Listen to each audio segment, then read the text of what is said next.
My title is Pedagogical Considerations, but after Nikolai's speech, I'm actually going to use the one I'm going to be using in London at the beginning of October, and it's using whatever means. And I've also put a copyright there, so he can't use it. And this one's for Tanya. I don't know what the lifeguard is doing. I think he's taking a selfie, and the person behind him is taking a picture of the lifeguard taking a selfie, I think. So very interesting to, if Venus kind of cropped up on your beach, what would happen.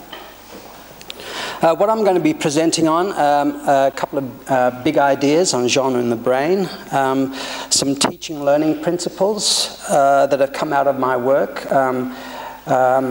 being the kind of person working in Hong Kong, for example, for a number of years. The teachers there, when they get somebody like me into the classroom, they expect an answer, they expect a solution. And so after all these years of working there, I found myself reiterating certain kinds of things. These are what I'm calling my principles. I'll be talking a little bit about macro and mesoscaffolding, and something that I've coined called pedagogical resonance. Okay? So they're the main things that I'll be taking you through today. Having a look at genre, I'm going to be looking at science. Science is going to be the focus. Okay, so all of the examples come from science. I could have done it for other subjects, but science is going to be it. If you're interested in mathematics, then we'll be doing that tomorrow and the day after in Oplæg. So take a flight. Here are the different genre in science. The genre, the purposes, what we call the knowledge and activity domains that make up science. You do things, you describe and organize the world scientifically, you explain events scientifically, you argue about things. When I went to school and did science many, many years ago, we didn't have that part in the science curriculum. It's only through environmental aspects and taking the social and cultural kind of responsibilities that scientists now must have that has come into the science curriculum. But I don't remember arguing anything in school. And acknowledging is a very small part as well. Most of my work today will be on the explaining part, and it'll be on one part. It'll be on what we call temporal explanations. Okay, temporal meaning time. So it's explanations that explain physical processes in the world. Okay.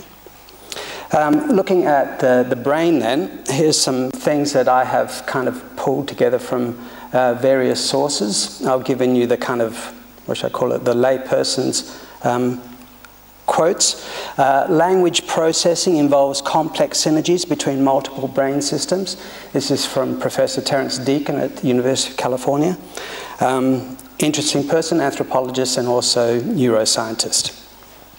So the idea of language processing involving complex synergies. So not worrying about the left brain and right brain, it's multiple right across the whole brain, okay? Firing up lots of different networks. And also neurons that fire together, wire together.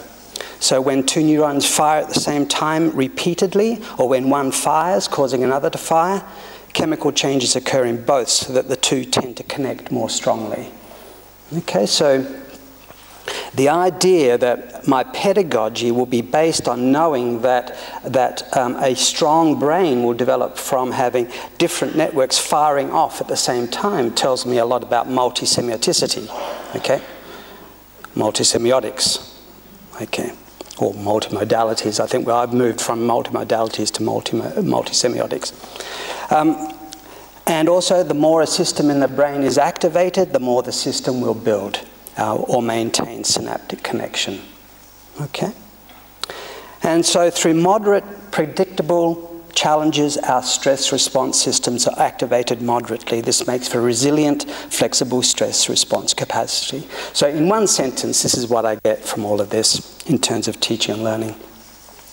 The stronger brain is the one that has developed neural networks from moderate stress in patterned, and they've, in the literature called repeated. I would rather have recycled, simply because there's a danger if you say repeated in language work that they give you drills And I don't want the drill thing, so I replace repeated with recycled.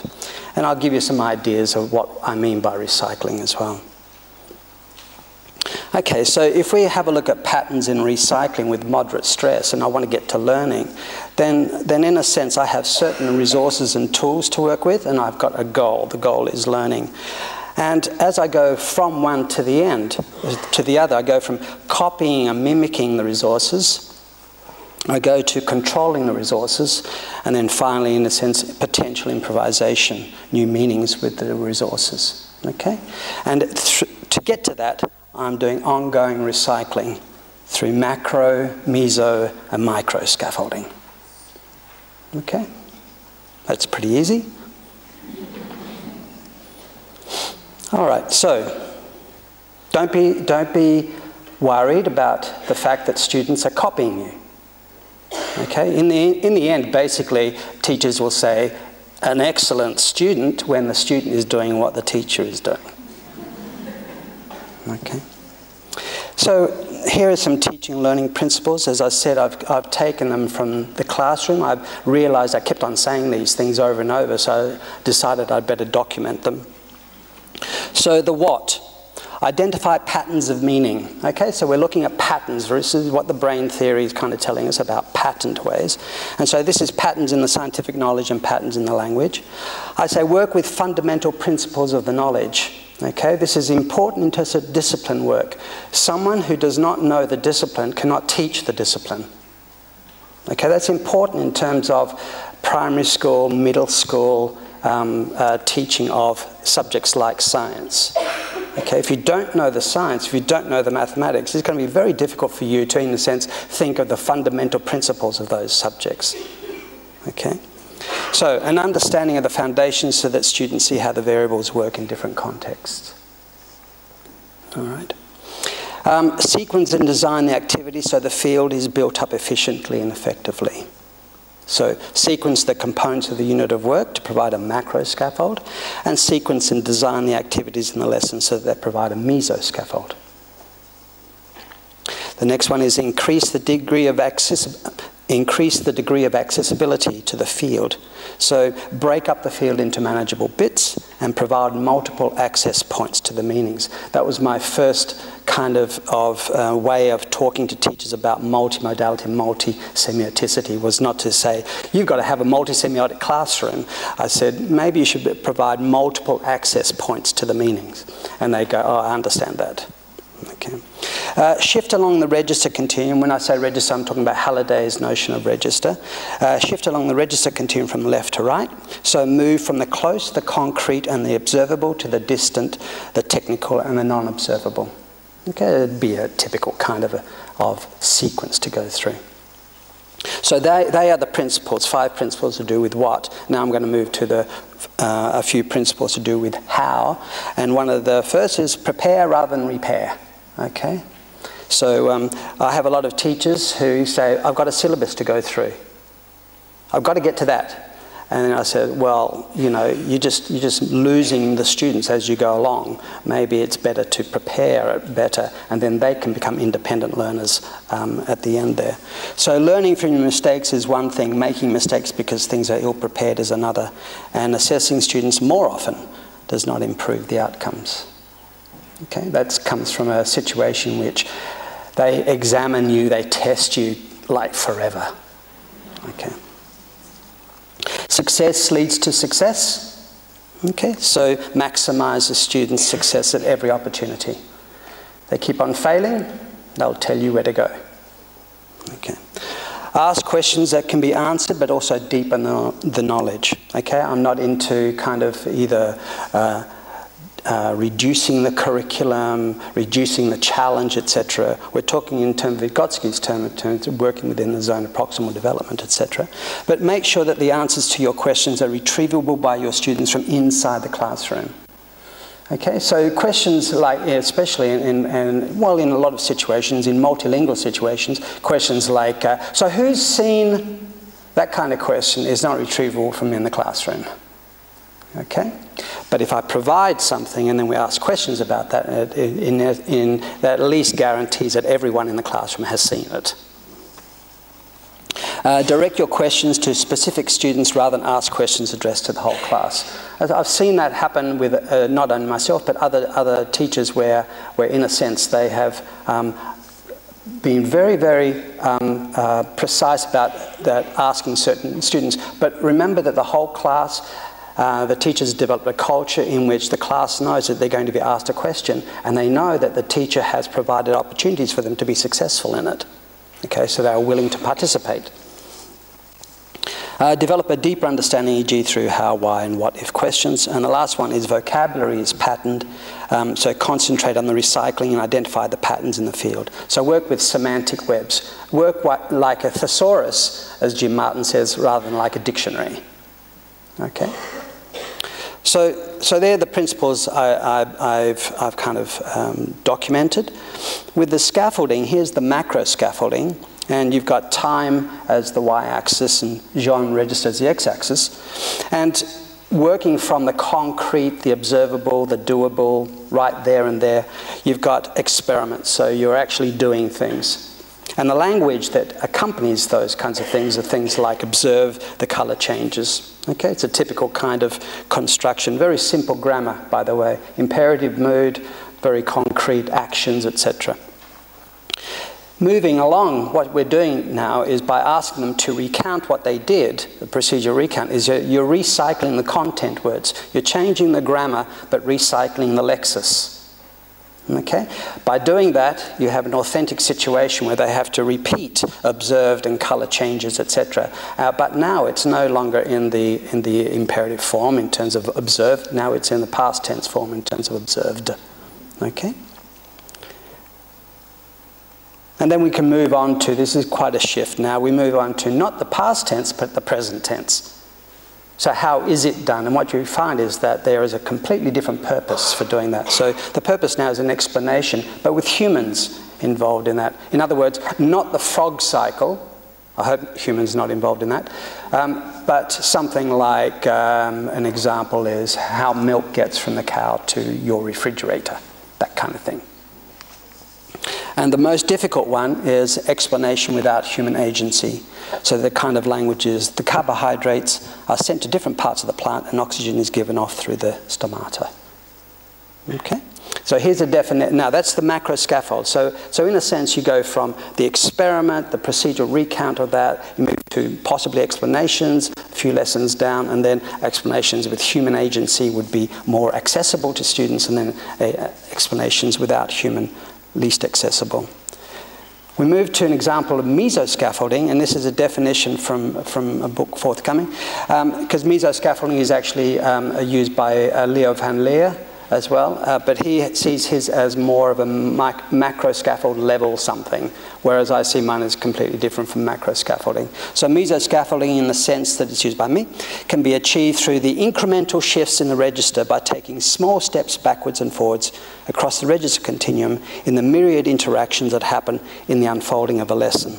In each step is an associated shift in language, a shift that we want to be not so great that it is not accessible to the students, but challenging enough for there to be new learning. Okay, so it's moving along the register continuum in all these little interactions that happen. You can plan for this, but you can also, in a sense, do it contingently, in other words, as it arises. Okay?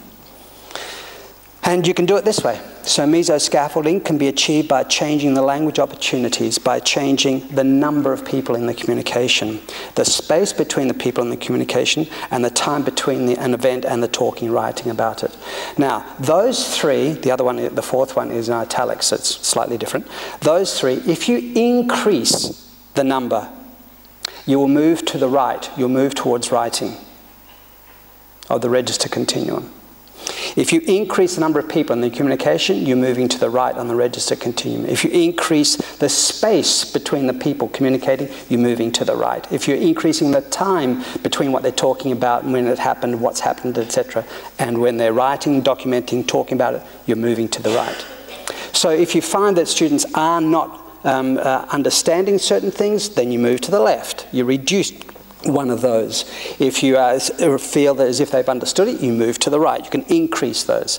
The fourth one, the media, I can't say whether you would move to the left or right. It depends on the medium used, okay, and how it's used.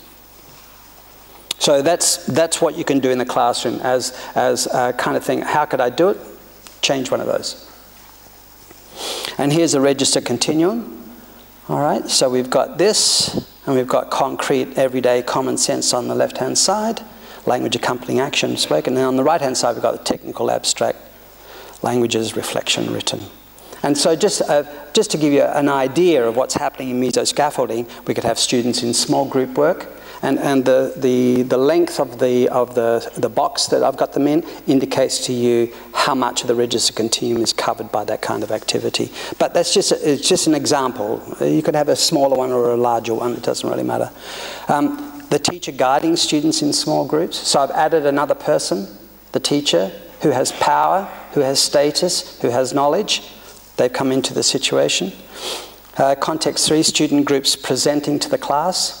Okay, so now you've got maybe the 3 or 4 students presenting to the rest of the class. You've increased the space between the communication, you've increased the number of people, etc. And then you could also finish off with having a more spoken way with the teacher asking the class questions at the end of the lesson too. So you can always move backwards and forwards. So this is shunting, this is the shifting across the register continuum. Okay, so that's macro scaffolding and meso scaffolding. So we'll just have a look at pedagogical resonance. Okay, and then resonance is a term from physics. As an ex-mathematician scientist, I tend to go to physics and things like that. So I could have called it harmony or something else, but I'm not a musician, so resonance it is. You see when you have waves working out from a point, the waves, if you have two pebbles and you put them in the pond and you have waves coming out where the waves meet, and where you see the lines there, that's where you have interference, destructive interference, and they cancel each other out. Where you have the highest waves, the crests, that's called constructive interference, and that's where you get resonance. Okay, increased amplitude. So, this is what I mean by that. Shape your teaching so that your ways of teaching the knowledge resonate with the patterns in the knowledge. The ways you teach and the patterns in the knowledge have got to resonate. Okay? So they're pumping like your heart is for a love. And that's what I've called pedagogical resonance. All right, and I'll give you an example of that.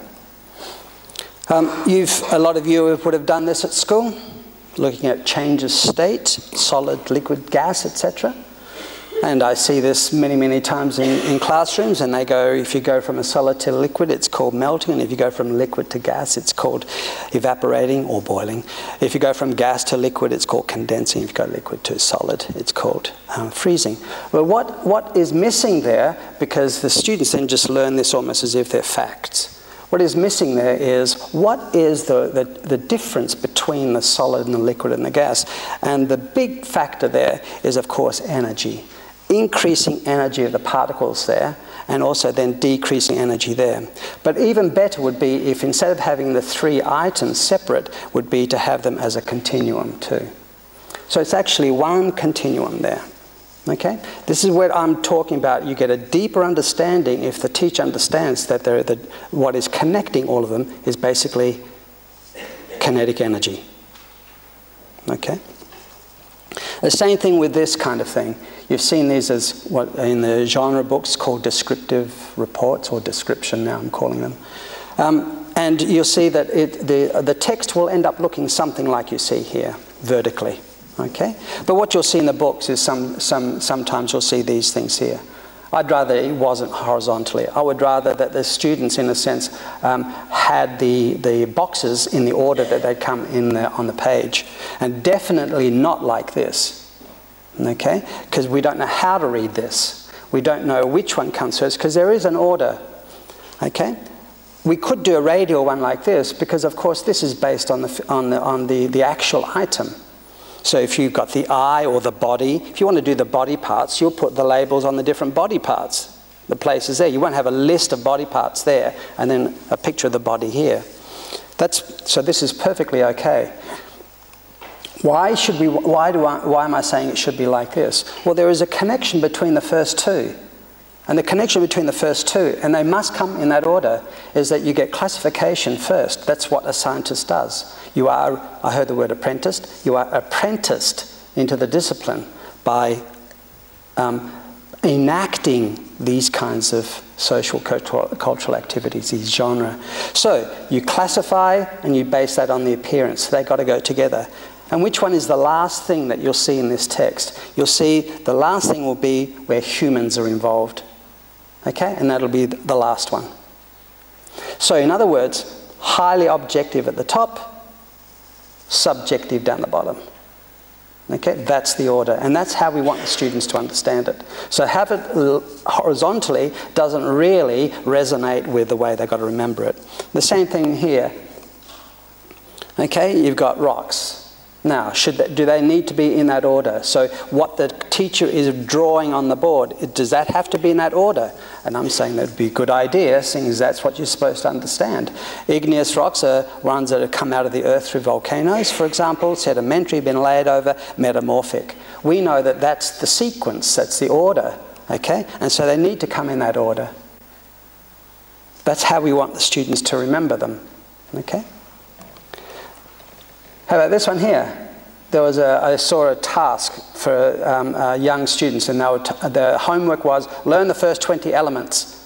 I thought, oh, how can you learn the first 20 elements in a long list like that? And I said, but there must be a way, and there is a way, of course. Science gives you the way. You don't have to go to psychologists and look up a mnemonic for, you know, a memory test for learning the first 20. Science does it for you. Okay? And if I could tell you that you could remember these 2, these 8, and these 2, if I could give it to you in those 4 groups, would that help you? Probably. Okay? And have a guess what? That's called the periodic table. Yep, science has already got it. This is the mnemonic.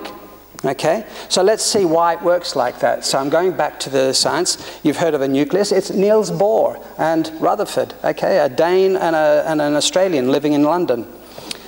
So perfect company here. Nucleus, the protons, and then we know that around them are all these electron shells. Okay? Oh, that's what we imagine. Okay. And there's a first shell, you've got the electrons there, and that first shell will have 2 electrons, max. Okay? And then we can have all the other ones there. And the second one has 8, and the third one has 8 max. And the other one has 18, but we're only interested in 2 of those. So let's have a look at them. So electron shell number 1, maximum 2 electrons. Yep, and that's what we have here, and the electron is shell. That shell is filled then. And then we have electron shell number 2 with maximum 8 electrons, and we can try to remember those 8. And then the same thing with electron shell number 3. And electron shell number 4, just interested in those 2. And if you're English, lucky, because the first 18 of the elements begin with the first symbol or first symbol, 2 symbols of the word as it's expressed in English, except for 2, which I think would be the same as if it's in Danish as it is in Swedish. It's kalium and natrium, so Latin words. All right, so it's only those 2. So Na and K comes from natrium and kalium. That's easy. I can remember only 2 things that are unusual come from Latin. All right, but the other 18 have got the English things. And I say to the teachers, why not this? And I say, but we don't do the periodic table until Form 3. This is Form 1. I say, but you're wasting an opportunity. You're asking them to learn something almost as if it's just a memory test, and you've already got the tool. Just don't go into it in such a complex way, because what you'll see is that this tool is invaluable, because you will also see other patterns, and these will tell you which metals are the most metallic, in a sense, which elements are the most metallic. And all of these little patterns will come out in the same thing. And the last one, of course, because the shell is filled, will be the most non-reactive, inert. So that's what I'm saying in terms of to my science teachers, in the sense that you've got to use the tools that the discipline has already given you, okay, and use that. And don't be afraid of, in a sense, reducing the complexity of it, but understanding that it's the principles that are important. Okay, so that's one example. Now we have to look at patterns in language. Okay, and I was going to, Tanya took my IKEA joke right out of my mouth. I had that all planned, okay? But this is my little thing. Does language look like that to you?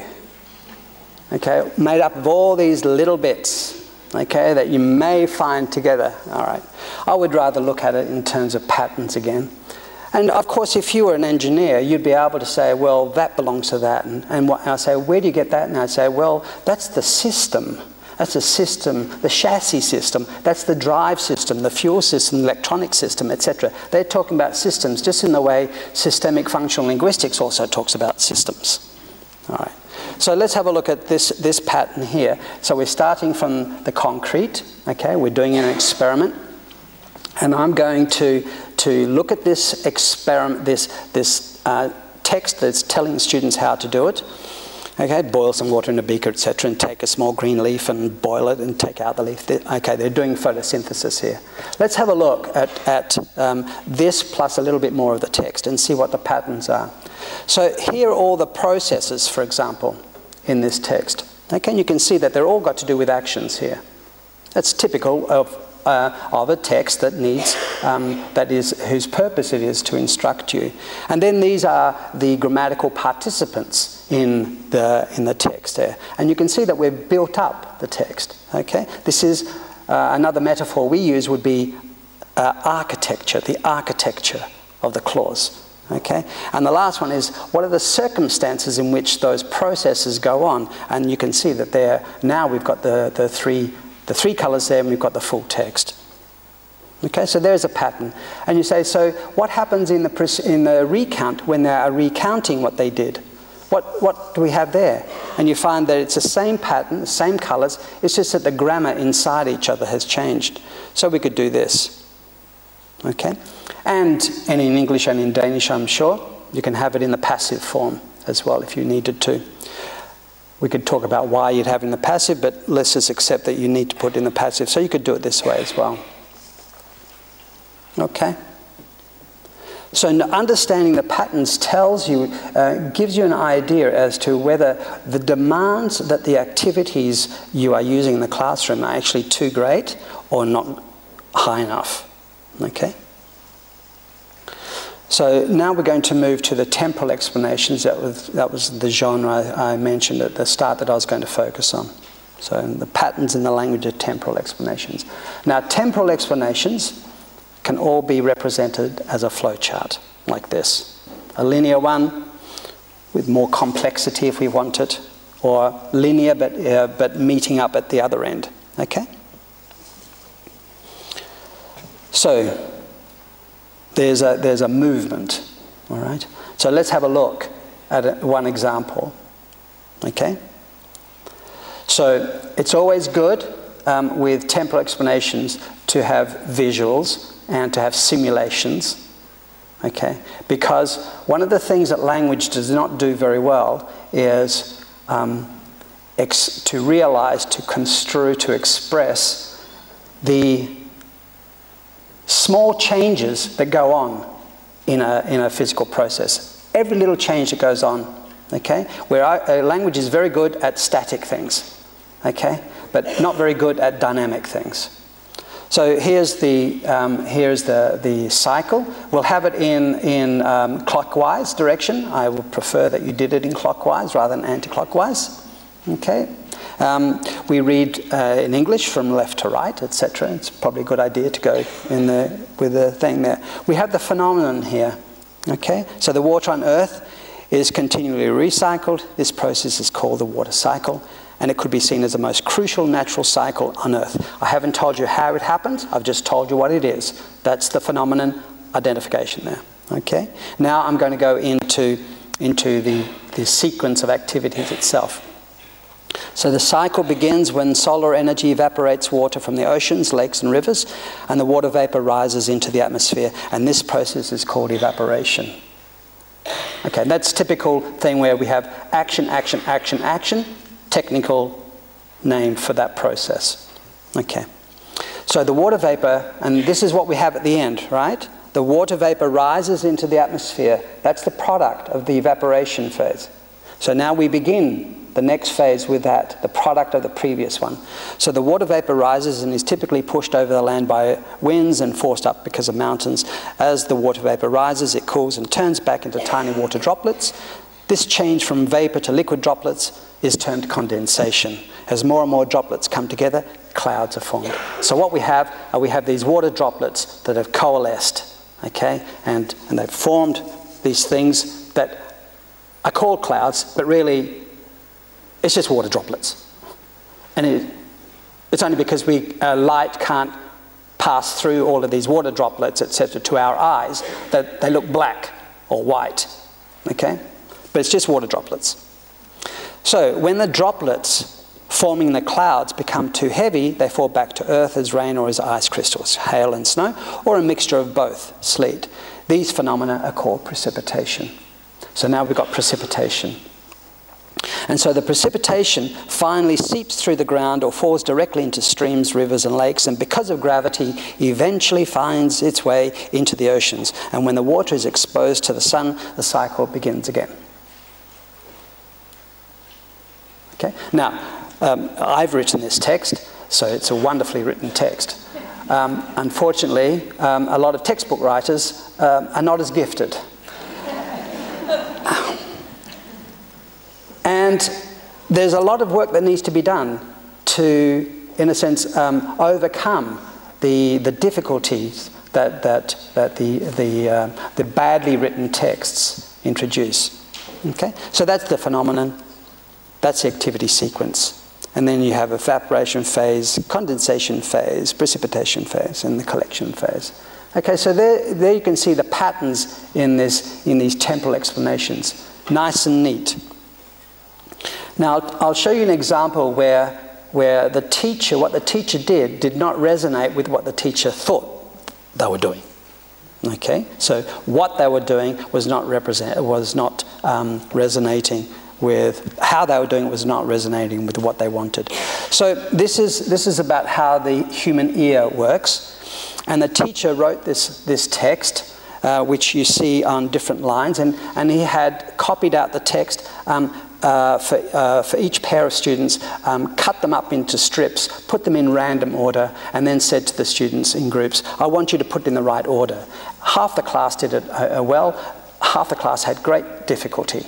And we couldn't figure out, well, he couldn't figure out why half the class was having trouble. It was only when I analysed the text that I realised that this text is not an explanation.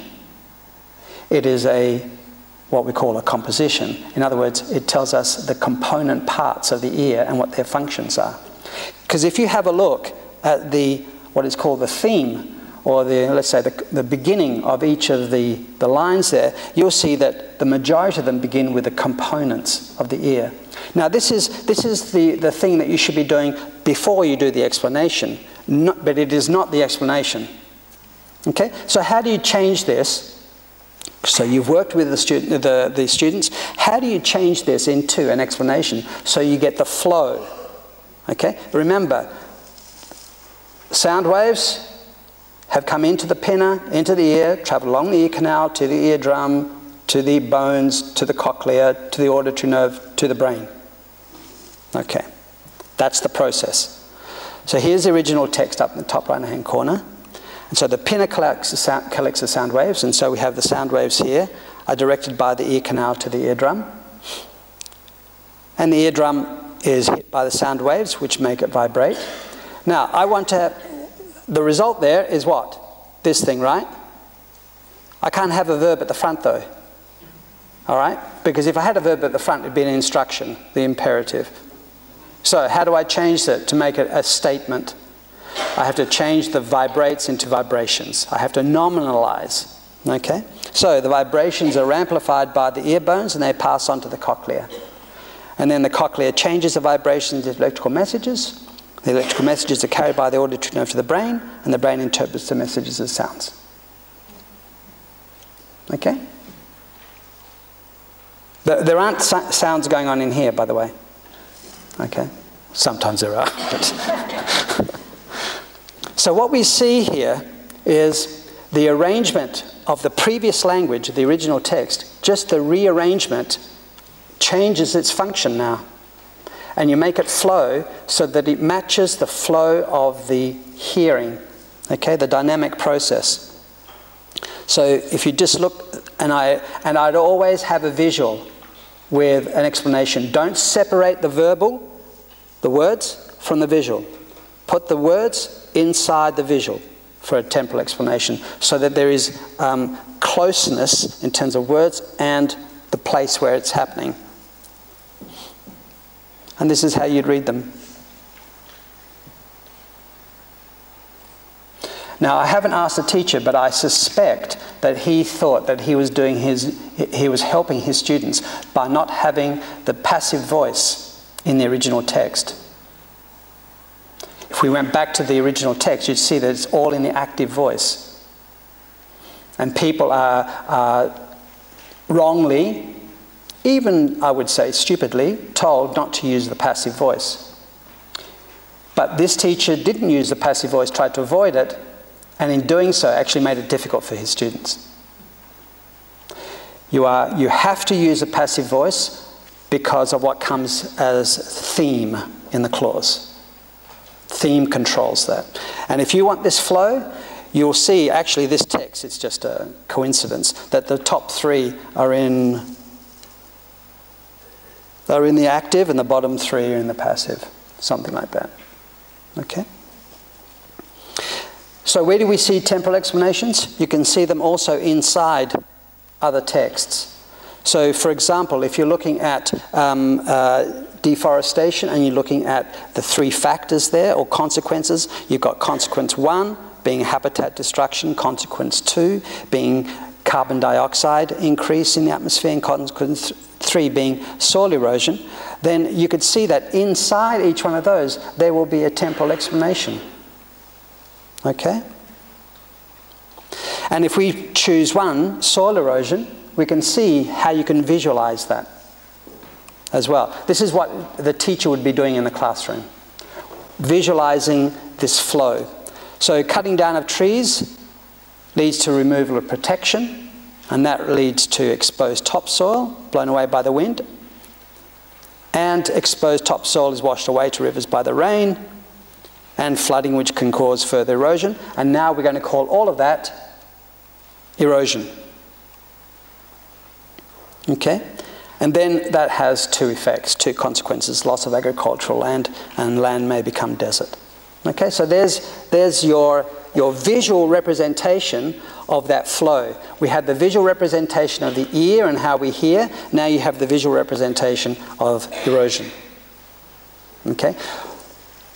The teacher is doing this on the board. And so what the teacher is doing is resonating with the knowledge. It's not just notes randomly located on the board. So let's have a look at another one, scaffolding through micro-questioning. And what you'll find is that the temporal explanations, especially in physics, in biology they seem to be longer, and in geography, but in physics they're very small. Okay, so let's have a look at this.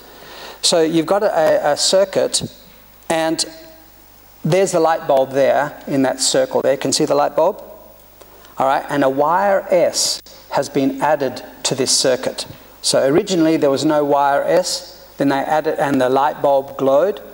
Then they added wire S, and the light bulb stopped glowing. So the question now they have to answer is, why doesn't the light bulb glow in the circuit now that you've added wire S?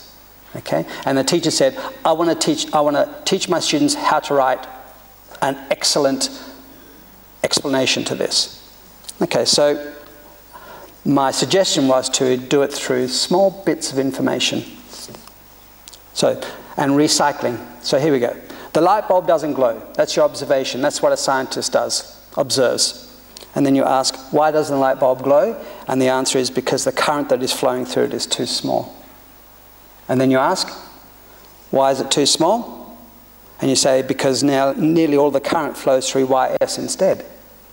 And you say, yep, but why does it nearly all the current flow through YS? And you say, because YS has a much lower resistance than the wire in the light bulb. That's the answer. What do you observe? Why does that happen? Why does that happen? Why does that happen? Okay? And when you put it all together, it looks like this. The light bulb doesn't glow because the current flowing through it is too small. Instead, nearly all of the current flows through YS since it has a much lower resistance than the light bulb. Okay? So, whereas the students before were writing nothing like this, it only took a number of small questions, in a sense, that enabled the students to be able to write something like this. Okay? And of course, now I'm going to show you an example, and I've added a language which normally will be spoken, but I've had to add it here so that you can, in a sense, follow. Because I also say to my teachers that writing is also a visual representation.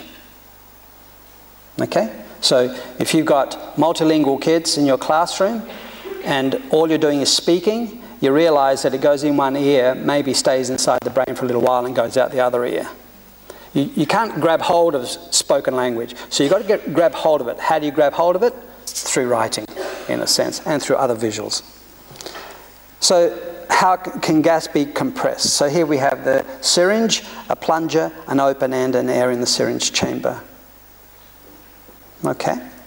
And this is what we do with the students. So I'd have a syringe here, and I'd say before we place our thumb over the open end, the gas pressure inside the syringe is the same as outside. Okay? So it's open, same outside as inside. And when we put our thumb, or our thumb there, over the open end, and the plunger is pushed into the syringe, the plunger can move part of the way into the syringe. Okay? So there you've got your... And we can feel two things, right? So I want you to all try it. Okay, what do you feel? Okay, we can feel two things. One is that we feel the pressure against the plunger. We can't keep on pushing in the plunger. So we can't keep pushing. And the other is that we feel pressure against our thumb, and it hurts. All right, and we'll stop after a while, or unless we're a monster here, and we'll break the syringe. Okay, so this one here, a force from your arm muscles acting to push the plunger, which means you are pushing against the gas particles in the syringe, and a force from your thumb pushing against the gas particles in the syringe. Okay, and there's a force acting against the plunger, which really means against your arm muscles, and that's why they hurt. And a force acting against your thumb, and that's why that hurts. Okay. So as the plunger is pushed more and more, the gas pressure inside the syringe increases more and more. And you can keep on pushing until the pressure becomes too great. Maybe your thumb hurts too much, perhaps your arm muscles hurt too much, or if you're a monster, maybe the syringe breaks. And this is, in a sense, what we'll end up with. So we've seen how gas pressure changes, but what exactly is gas pressure? So gas pressure, remember this, the teacher is doing this through actions and through spoken language. It's not written up on a PowerPoint or anything. So gas pressure is produced by air particles hitting the walls of the container they're held in. So a change in gas pressure is caused by a change in the number of times the particles are hitting the walls of the container. Okay, so that's what pressure is. Particles hitting the number of times the particles hit the container, the walls of the container. So increase the number of times they hit by giving them more energy, and you increase the pressure, let's say. Okay? So, for example, when we push the plunger and close the open end, we are reducing the volume of air in the chamber of the syringe. This means that the gas particles are hitting the wall of the chamber more often. So if we increase the number of times the particles hit the walls of a container holding the gas, we increase the pressure. And if we decrease the number of times, we decrease the pressure. So if this was the original question, explain why the gas pressure in a syringe chamber increases when the open end is closed and the plunger is pushed inwards. You have the cause is pushing in the plunger. So the volume of air inside the syringe chamber decreases. That's now the effect. The effect now becomes the cause. So the spaces between the gas particles decrease. That's the effect. That becomes the cause.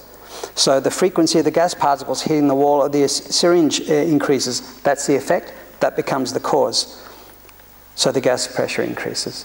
So what you see in a temporal explanation is that the effect becomes the cause, that becomes the effect, and that becomes the cause, etc., etc.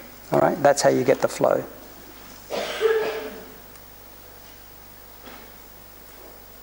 Okay, and that's a final answer that I would want from my students.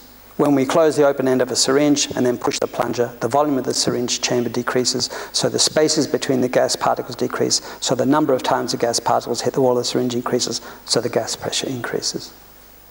All right? Now I'm just looking at the time. This is I think about 2 months after some of this work was done with students. Remember, these students don't have English as their first language at all, and this is the second year they are studying in English. They're studying not all of their subjects necessarily. Science, they're studying in English. Okay? And everything outside them, even though you think that Hong Kong is a bilingual country, really it isn't. There are a few people who are very wealthy who speak English, and then there's the rest. Okay? And you could be almost as if you're in mainland China. So once they leave that classroom, there's absolutely no guarantee there's any English in their lives. Okay? So in a sense, so after a year of doing one lesson a week or one lesson a day in science, this is what a student is able to write. One of many is a typical kind of thing. So this explaining why a submarine can then float, or how it gets to float.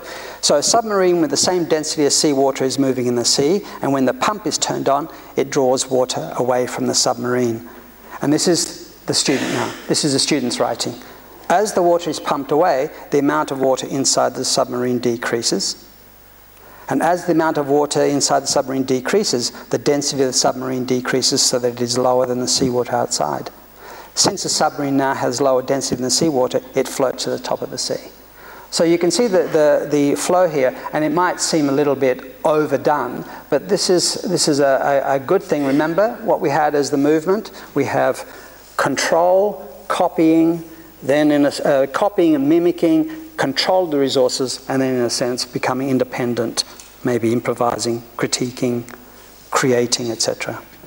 All right, and I'll just finish then on working from first principles. Okay. And I'm understanding this more and more as I'm working in classrooms, not just in maths classrooms, but in science classrooms as well. And an example is this. Oops. An example is the students had to work in groups and talk about how they could make sugar dissolve faster. Okay, so they pretended they had a cup of tea, etc., or any water, I suppose, because they're talking about solutes and solvents, and they were asked, how could you make something dissolve faster? And so the students basically said, I don't know, well, you could do this, and you could do this, etc. And there seemed to be no, what I'd call principled thinking by the students. So then that made me think of the notion of first principles. And what you'll see is that energy and surface area are two main things that happen in science. There's so much that can be explained in science if you understand energy and surface area as two. There are other things as well. So let's have a look.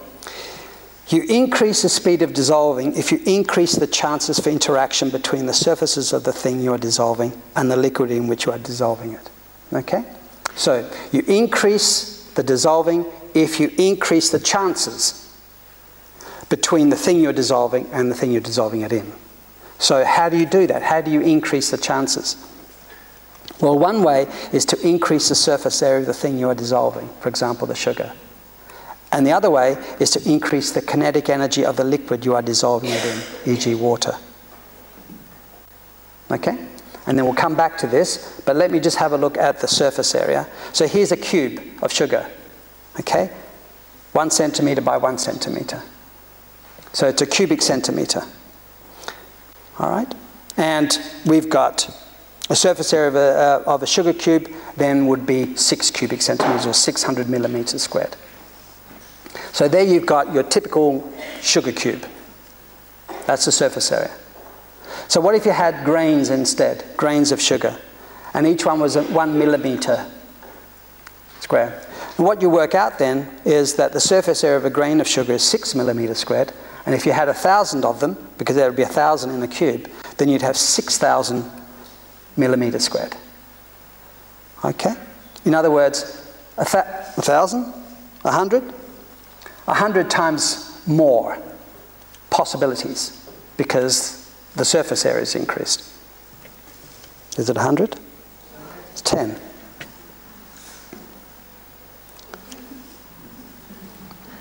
So what we can do now is we can say that you can use smaller grains of sugar, you can increase the volume of water, you can stir the sugar faster, and you can use hotter water.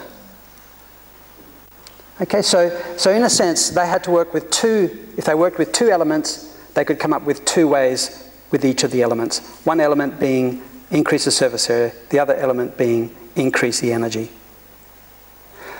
Then they would have a principled way of thinking about that.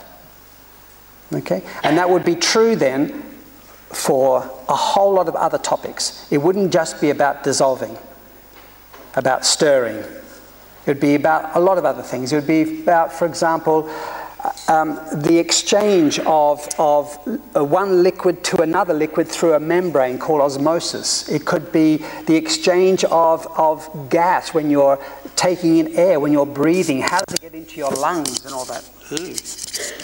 Sorry. Okay, that's where basically that's the idea of first principles. So I've come up with the big things about genre and the brain. I've looked at the principles, those principles that I had documented. I looked at patterns in language. I looked at macro scaffolding, meso scaffolding. I looked at the flow in temporal explanations, the pattern in the language there. And I'll just finish off with, I heard Nikolai mention orchestra as well. So I thought, he looked at my last slide. So I changed this little slide here. I just had resonance, and now I've got harmony and symphony, okay? And I'm saying this. Not only are teachers supposed to be both the composers and conductors of the symphonies that happen in classrooms, they also may have to play the musical instruments at various times. But not only that, the musicians themselves can suggest changes to the score, and even the instruments, and may also do some of the conducting. A good teacher balances these variables optimally. So your students can change the instruments, they can change the score, they can do a bit of the teaching themselves. You've got to be able to compose what's going on, you've got to be able to conduct it all, and you've got to be able to show them how to play all the instruments as well. So my last thing is, can you think of another occupation in which that happens? Okay. So that's where I'll finish today. Thank you very much.